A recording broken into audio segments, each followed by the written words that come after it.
Hello મિત્રો, સ્વાગત છે તમારી મારી નાની એવી દુનિયામાં. તો અહીંયા મારી દુનિયા છે જીયાંશ એવો મારી પાસે ફોન લેવા, એટલે ફોન ધરારથી લઈ ગયો અને પછી મને કે ચાલ આરતીમાં જ ઊભી રહે, કારણ કે એને ભગવાન રમવું બહુ ગમે. અને આ જે છે ને એ બધા એના ભગવાન છે.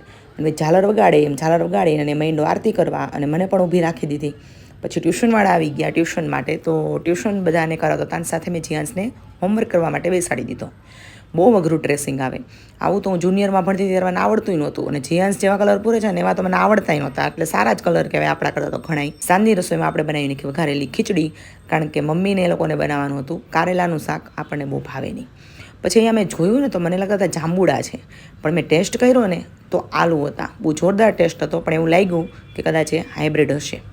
પછી ગોઠલી, છેલ્લી કેરીની સિઝનની ગોઠલી પડી હતી, એને બાફી નાખી અને પછી એને ઝીણી ઝીણી કટકી કરી નાખી. ઘીમાં ક્રશ કરી નાખશું. આવા જ વિડીયો વ્લોગ જોવા માટે આપણી ચેનલને સબસ્ક્રાઈબ કરો, શેર કરો.